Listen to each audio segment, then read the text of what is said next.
great if anyone at any point has any questions, just raise a hand. It'd be nice to get like a bit of an open discussion flowing. But one of the first things I want to start out on is, firstly, I think we're living in a bit of a strange time, and there's a lot of talk about PC culture going mad. And actually, I posted an article on the event page the other day that I thought was really interesting, and it had some interesting quotes. So what I wanted to ask you lot to start with is if our outrage has become a currency for corporations to toy with, do we need to have a radical rethink of how we express it? If something goes viral for a negative reason, but all that's doing is giving you further advertising, I think that it would be, for me, I think it's a fair enough statement to say that it has turned into a form of currency, and that currency is being targeted specifically and used as a marketing ploy to certain degrees. If you look over in other countries, it's happened more obviously. So I don't know if you saw the video that was from, I think it was from Korea, where it was like the person washed themselves white. Yeah. But that that is a little bit more common over there. So that's using this. It's using the same kind of motif, but whereas I don't think that necessarily was using the outrage as the currency. That was just using the visuals as something that for some people that's just pure entertainment. Do you know what I mean? Like mocking people of colour is just a form of entertainment, and with entertainment, you can make sales. So I think that for that specific question, I think that's just a straight down the line yes for me at the moment.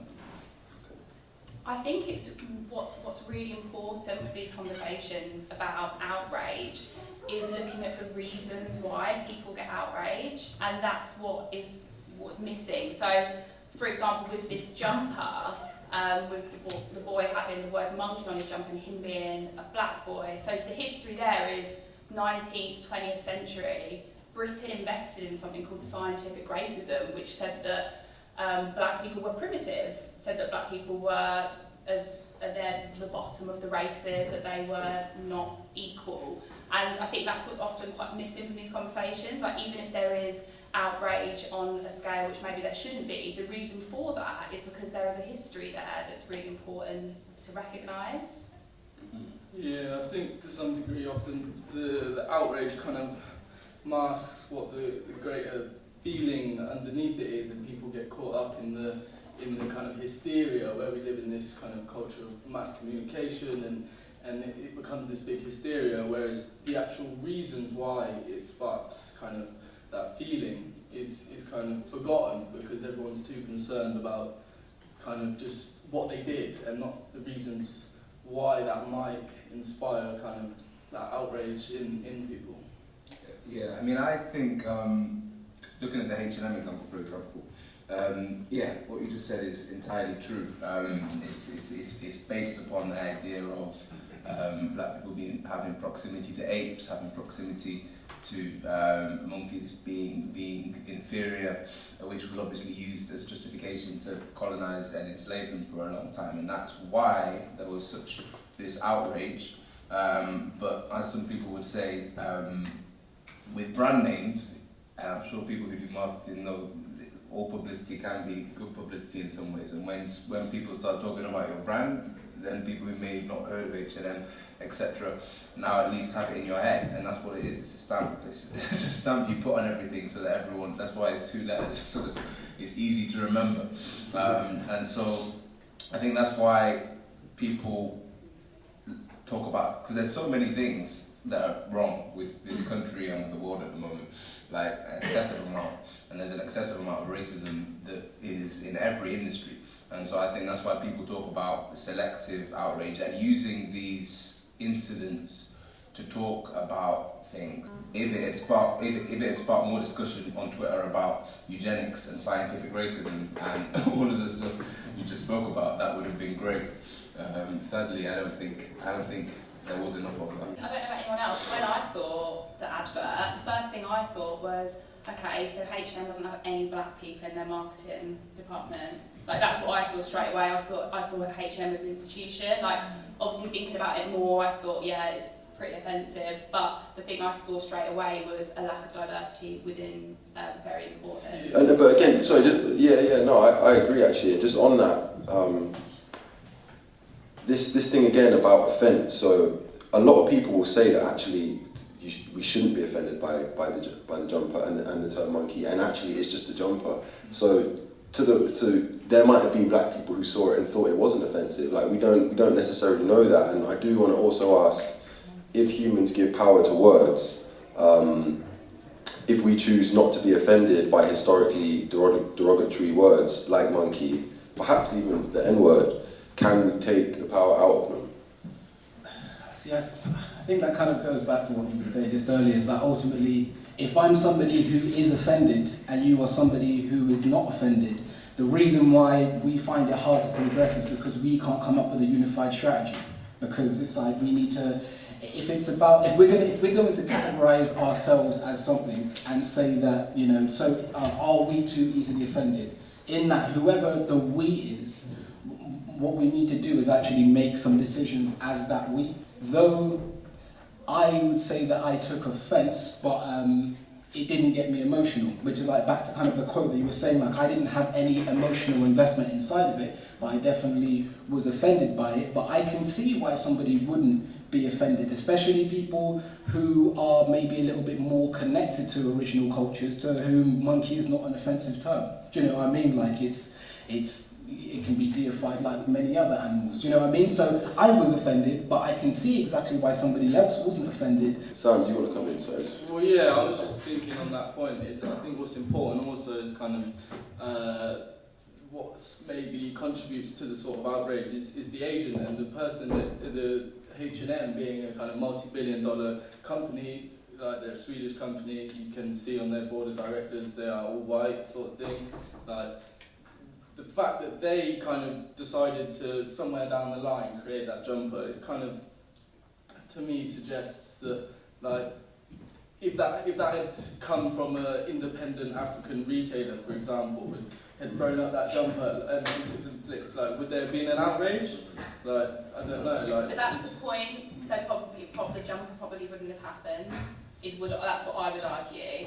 And I think your point, Elias, is it's good, but it's not equal. It isn't equal. The people that run these companies, the people that run most companies are white. We don't hold enough power to take ownership of such terms that you mentioned, and the history is something that we've not had control over, so I don't think it is possible, no.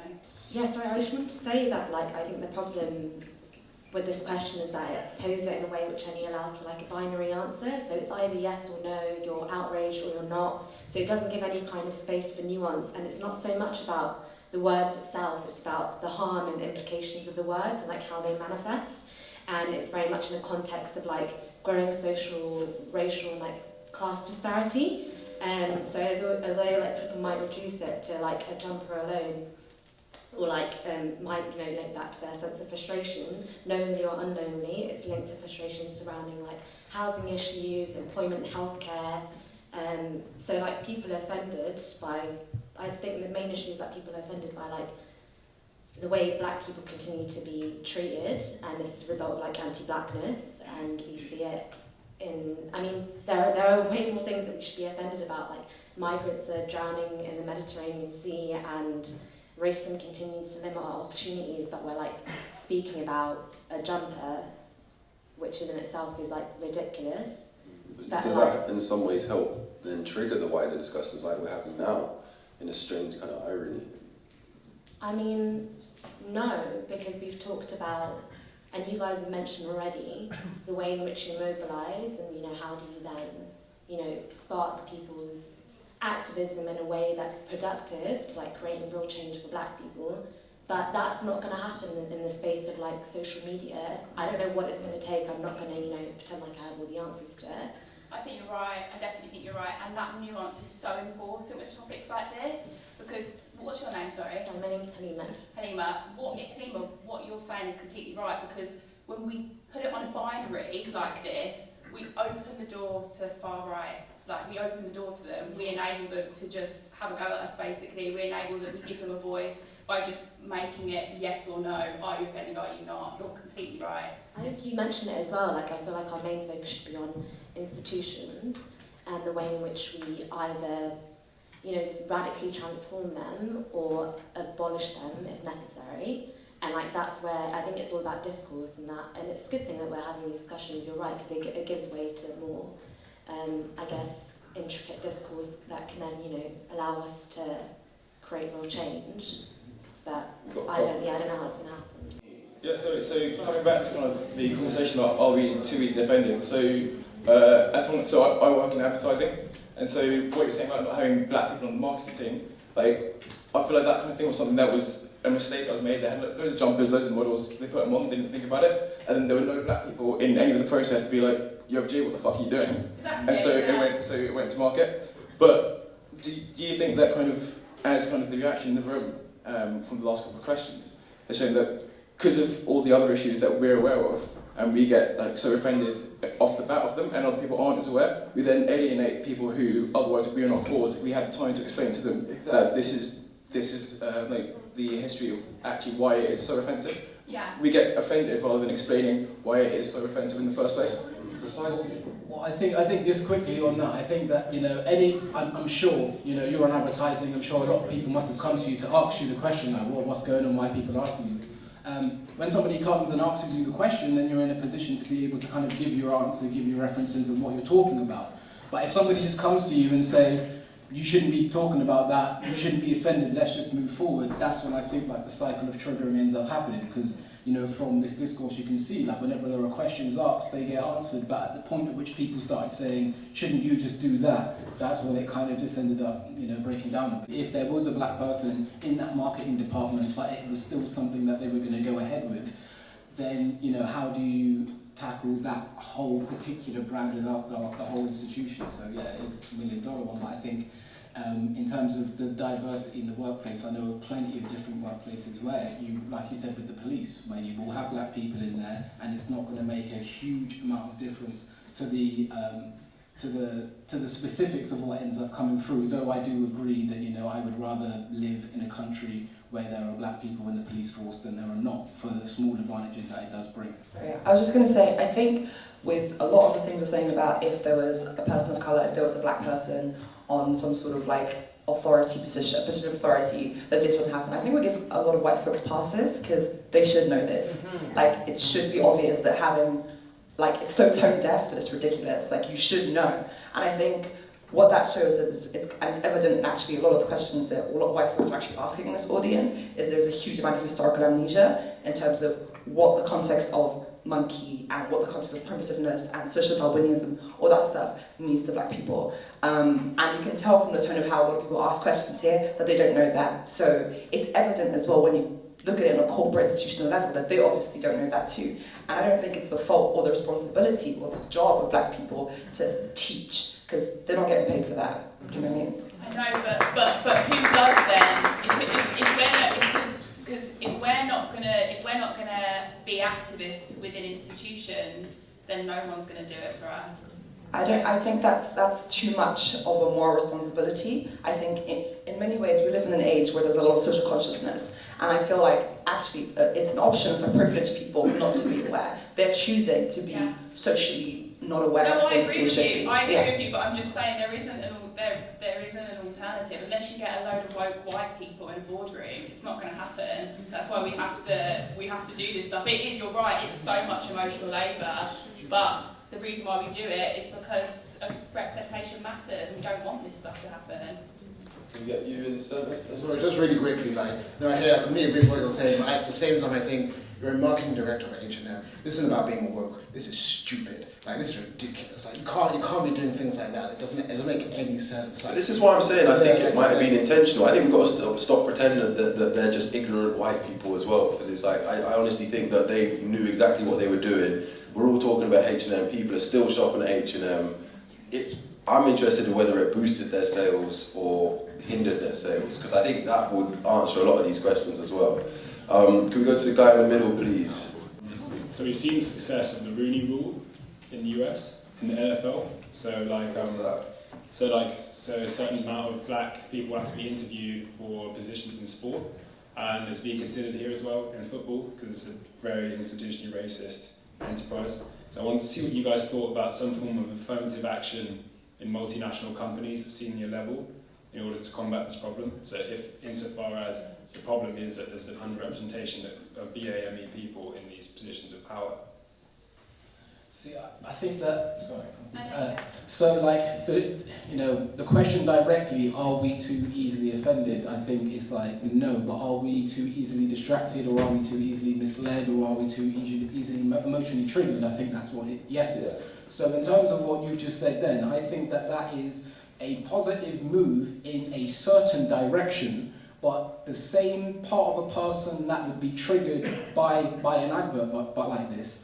It's still, even if what you said went perfectly, that opportunity is still there. So that's what I'm saying. If you take what Elias is saying and just say, okay, as a thought experiment, did that thing happen on purpose? Whatever your answer is to that question should be happening whether or not there's another H&M scandal, whether or not we're being given high positions, because ultimately institutional racism still exists, whether you're getting these signals or these kind of in-your-face visual representations of it. So I think that, I don't know the details of it, it sounds like it may be a beneficial thing to certain black people with a certain talent in a certain position, but when they get to that position, how vocal are they going to be able to be? How much change can they make? So are they actually being put in there for their black perspective to be able to make some alternative change about how finances are directed or not?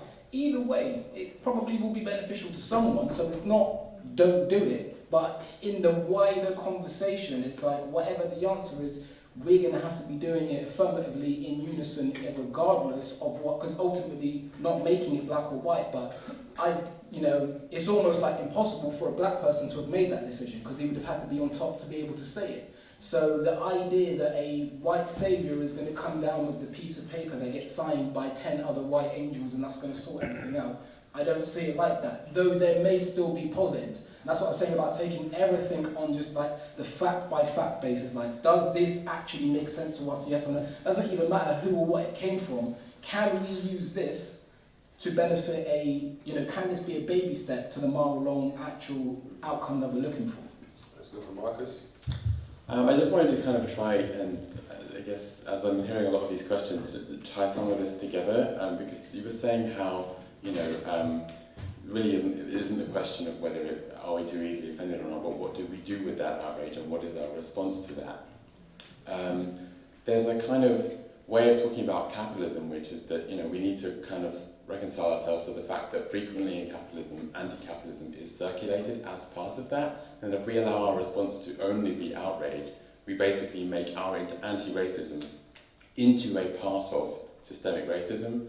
And so actually, there hasn't been a mention of the word semiotics in here, shared meaning, right? What does it mean to be anti-racist? What does it mean to actually kind of, to be offended by that thing, and why might we be, and why might some of the people here who, judging by their accents, clearly are not British, not understand why we would be offended by that? And I'm not giving a free pass, by the way, but I'm just saying that actually, it is a little bit incumbent on us. If we want to do something more than be offended, we have to figure out what emancipatory anti-racism looks like, and figure out that means breaking that kind of liberal idea that we've already moved on. Racism doesn't exist anymore. So actually, all you people of colour are getting offended over nothing, and this is just kind of, that systemic version of like outrage-based anti-racism, of which lots of white people claim that they're offended by the fact that we're offended, just makes us it makes it much easier to carry on harbouring these sorts of basically quite racist beliefs. And I really would like to implore all of us to maybe just think about how we can sort of break those structures, those semiotic structures, and kind of use that outrage to kind of, because actually I agree with you, it is incumbent on us to do some of that educating work. It's not nice, it's not fun, none of us like explaining, look like me, you wouldn't know that I've got necessarily black ancestors, but I can ask where I'm from every damn week of my adult life. Why do I not like explaining why that's a racist thing?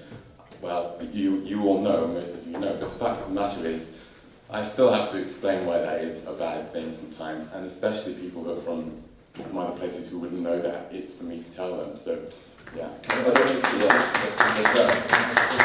Yeah, and then I don't want this guy's hand to fall off. So you're next, so next. But just quickly, the one thing about Twitter, we can talk about how Twitter is like rogue and it allows for little bite size. But the one thing about Twitter is, I don't have to go to you personally and explain it to you face to face and give my name. I can talk to other black people and have discussions on Twitter with them. And if you're following, if you have it in you to say maybe this is should be listening to, and click the follow button, you'll see the discussions we have between ourselves. I do think we need to go out and talk about these things and have our discussions and this, that, the rest. But I also think with social media and with things like Twitter, it's very easy. You can have a public conversation in your own community that other people can be observers to and sit back and kind of try and understand without you having to go to them and say, cool, we're going to have a classroom lesson here now. And I think, yeah, there's space and for people who have the time and effort to do that. We need to be careful when we say things like being emotionally triggered, outrage and so forth, because there's a big space to say around that we should always have an educated, we should always have a composed objective, but also reaction to racism. It pisses me off. Let me be pissed off, and let's not move to the solution too quickly, especially amongst ourselves. I work in a sector at the moment of being one of two women of colour in the organisation I work in, but also probably 4% of the sector is people of colour, and that is what's used to say shut up, which is normally, before you're outraged about something, go and find the education, find the facts, come to me, and then we can have the conversation. Because when you're passionate, you're aggressive, and you're labelled as that. And so perhaps we need to be careful when we're in those spaces, we're having those conversations, to say, if you're pissed off, be pissed off. And out of that, then we can find a solution to move forward if we see fit. But when something happens, if the first reaction is always, what is the solution? What we end up doing is allowing whiteness to colonise our emotions. And we're humans first. And we're allowed to be pissed off. Get fucking pissed off. Personally, I think that we are too easily offended. And it's fine to want to be pissed off and to want to get angry and to want to yell and shout. And that's in itself, being too easily offended or being offended at these things isn't a problem. My problem is with the fact that with the orders of magnitude more outraged, more offended and more vocal about a monkey t-shirt than we will be about a government policy that has orders of magnitude more impact on real life, on real people's lives, on racial inequality, on even people's life and death sometimes.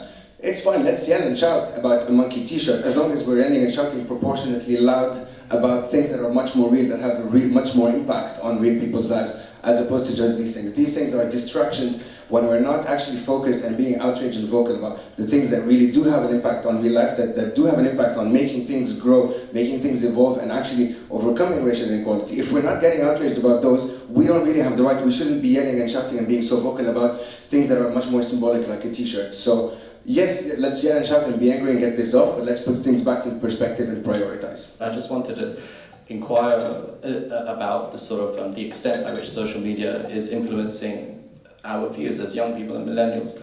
In my opinion, and I also want to make clear from the very start that I'm speaking for myself and not for anyone else, I want to make clear that I believe in the phenomenon of virtue signaling, and that is, for anyone who's unclear about that, is that people will project a self-serving image of morality whilst jumping on a bandwagon cause, because it gives them brownie points socially, because certain other opinions have been received with hostility, so they don't want to mention that. They want to project that false image of who they are, and human behavior, self-preservation. And with that, when it comes to Twitter, we find that people are allying themselves with certain movements and so on and so forth. And I wanted to ask, at what point do we find that's dangerous?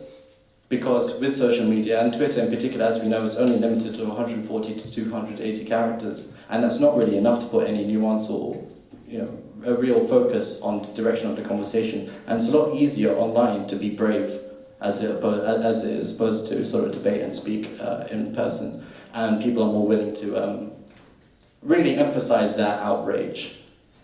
And I think that people will be receptive in understanding what I mean by that. Specifically with social media, I think that when you go down that route, it is very easy and very possible to create bots and these bots put out opinions, and I'm definitely, you know, I haven't done like the hard research like someone like Marcus, but I know from just like operating platforms that the first set of interactions on a piece of content completely dictate the trajectory. So if I was making a video, like I'll be the first person to like my video on YouTube, and I've done the experiment of not being the first person to like it, and if it's an average video and I don't put my first like on there, it'll just get no likes.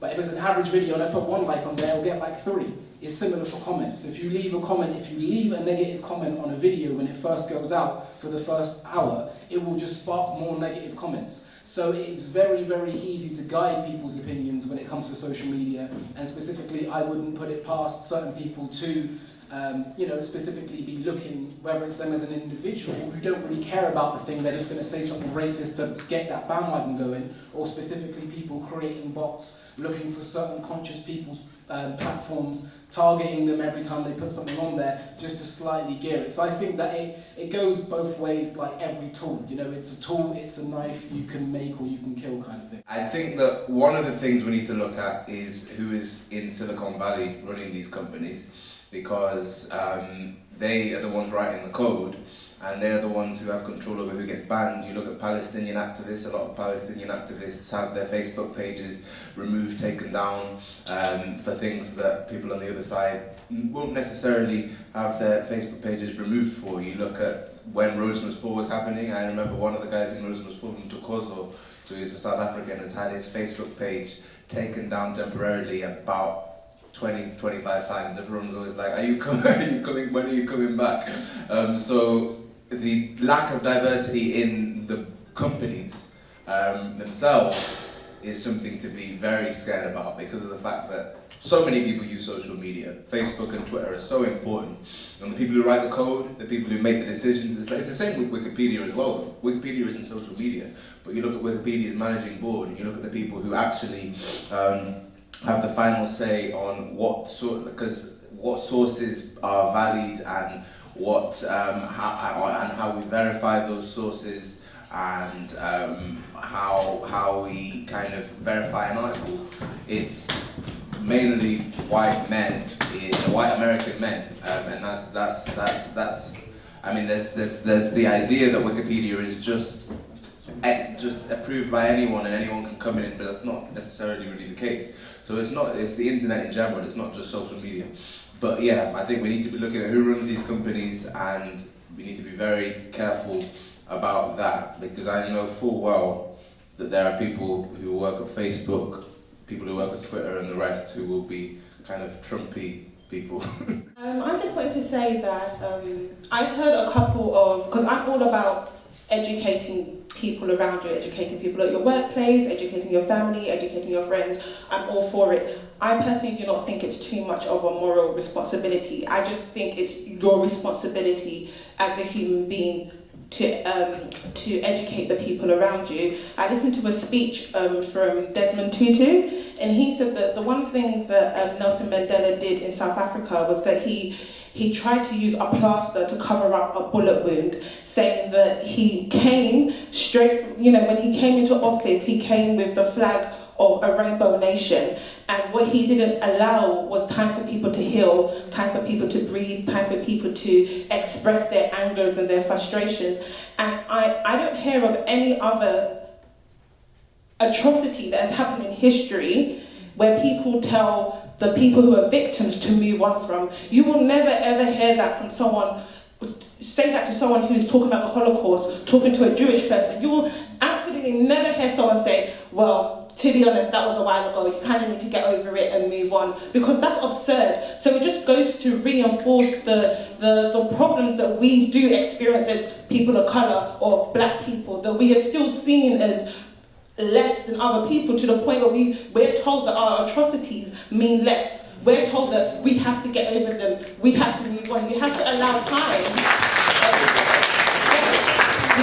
You do have have to allow time, and then you do have to educate people. And I don't think people understand how far slavery permeated through generations. We might not be in chains and shackles right now, but it permeated so far down to something so little as my hair, to my mum telling me that my hair wasn't good enough in its natural state because it didn't look sleek and fine. That's how far slavery permeated to change and break the backs of minds and generations. That's why it's not something that you forget. That's why it's not something that we get over very easily. This is how we have to educate people, to show that actually my experience is that I actually shaved off all of my relaxed hair and I had to go natural so I can embrace who I was. Something so little as my hair formed my identity, and it's something that I was told to get over.